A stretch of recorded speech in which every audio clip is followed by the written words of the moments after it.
My name is Irina Davidovici, and I am the director of the Goethe Archive at ETH in Zurich. The Goethe Archive was founded in 1967 at the same time with the Goethe Institute for the History and Theory of Architecture at ETH. And in fact, it started with a gift from the ETH library to the new institute. This gift was the archive of Gottfried Semper, the first professor of architecture at ETH and the director of its Polytechnicum building.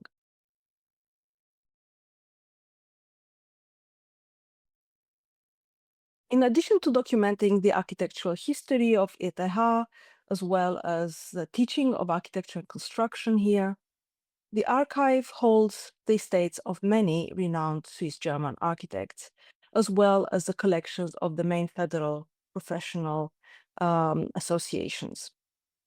In the 1970s, following the donation of the estate of Siegfried Gideon, an acquisition initiative led by Alfred Roth and Martin Steinmann formed the basis of the current Siam collections.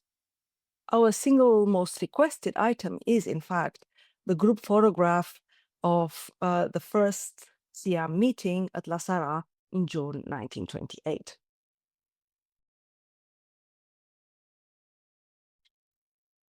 Perhaps the most sought after estate is that of Siegfried Gideon and his wife, Carola Gideon Welker. Not only because of his work, her papers are in a different archive, but of their impressive social and professional network. We have some 16,000 items of correspondence that they led with people from all over the world.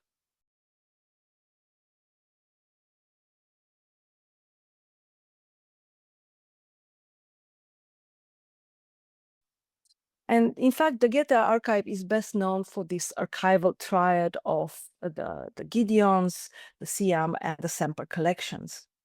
But this is not to conceal a rich collection of many other figures, including the women architects, Lux Guyer and Lisbeth Sachs.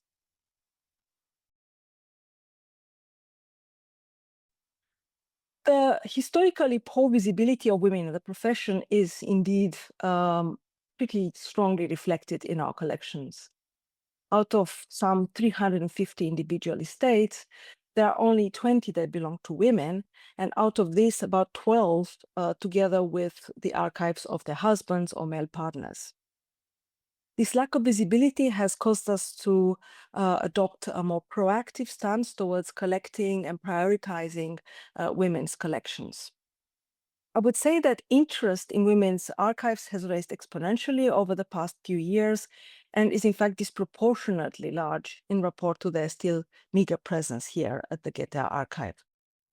We are confident, however, that this ratio will improve as the proportion of women in the profession increases.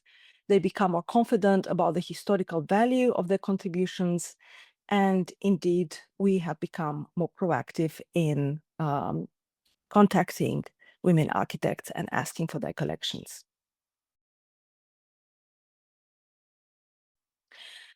Being an archive in a school of architecture is a real privilege. As part of the Goethe Institute, we collaborate often with our in-house publishing house, digital humanities group, and exhibitions program.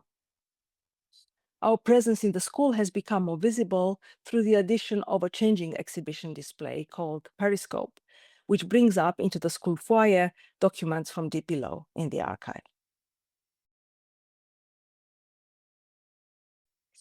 We have a low threshold access, and my colleagues from the consultation service are doing a marvelous job of assisting visitors in finding the best materials for their work.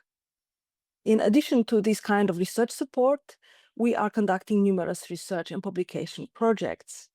This year, we have initiated our first archive seminar and brought students in the direct contact with drawings, documents, and models. The seminar will continue in the following semesters. And this year, we have also launched our new website that allows remote access to our online catalog. The archive is now 3,800 square meters, and we think we'll continue to grow, but probably at a rate that will slow down over the next few years as the nature of archival materials inevitably changes in the profession. We are, however, very attached to the materiality, the paper and wood and cardboard materiality of the archive, and we'll continue to preserve these materials and make them available to our visitors and our students.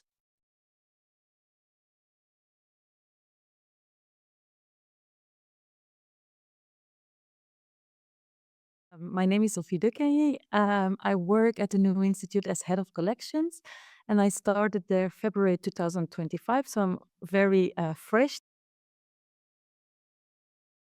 The archive has a long history in the sense that the first ideas in the Netherlands to found an architectural museum was at the beginning of the 20th century, 1912, to be more concrete. And then, some years later, there was a commission who wanted to advocate for like a national museum for building culture, and this was the start of the acquisition of archives. After the Second World War, then there was a new foundation that was founded. It was the Architecture Museum Foundation. And again, it was more like a virtual organization without really a museum as a building yet. But they again started to collect more architectural archives from their heroes. And their heroes at the time were the architects of the beginning of the 20th century, and especially the interwar period. The interwar period was a very dynamic and rich period of in the Dutch architectural history. So these big names of Dutch modernism, they were collected at the time.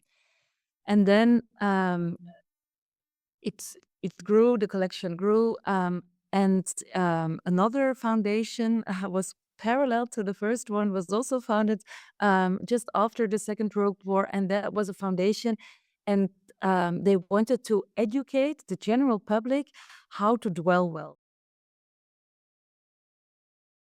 And then in the 1970s, all these initiatives, they were merged together. And this is actually the foundation of the collection of the New Institute. When all these collections were put together, then the Nederlands Architectuur Instituut, the Dutch Architecture Institute was founded, and this merged into the new institute in 2013. So it has a very long history, and it both has a library, historical library, as archives from the 19th and the 20th century. So there was a huge digitization process of 6 years, and 800,000 drawings and pictures, they are digitized. And now in batches of 10,000, they are put online. So the digital way of finding, getting to know the collection will grow massively the upcoming years. But then we also do tours in the archive where people really get behind the desk, let's say, and they can go into the storage. Of course, this is guided because it's the collection is part of the national collection of the Netherlands. So we open up the archive. We also our archivists and our curators of the collection, they also do programmings, mostly on Thursday nights live. That's something very big in the New Institute. And then they do archive live sessions where they actually just open up an archive so the general public can see the hidden treasures in it. So there's a lot of these. And we will also, next year in spring, we will have a permanent exhibition space in our galleries dedicated to the archive. I think going critically through our own archive and making also all these people who actually also contributed to the the design process, to make them visible, to give them a voice by changing the way you register the archive is also something of opening the archive. I think the past years we have been so focused on this, one single genius. The name of the architect is also given to the archive. To look at that in a critical manner and to show all the silent voices who also contributed to the origin of the architecture and the archive. Society is changing rapidly now.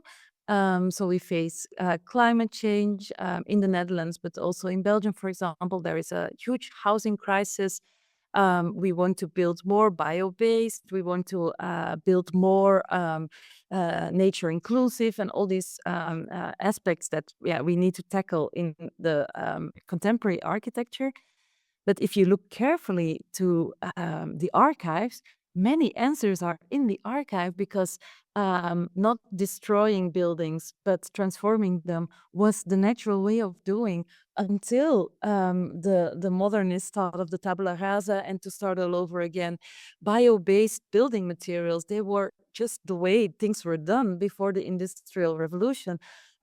This idea of having a productive city where you don't exclude production. And you find so many answers to those questions in the archive. So instead of how archives will change, I don't have that answer. But I do have a hope that they will be more actively used as source material for contemporary challenges.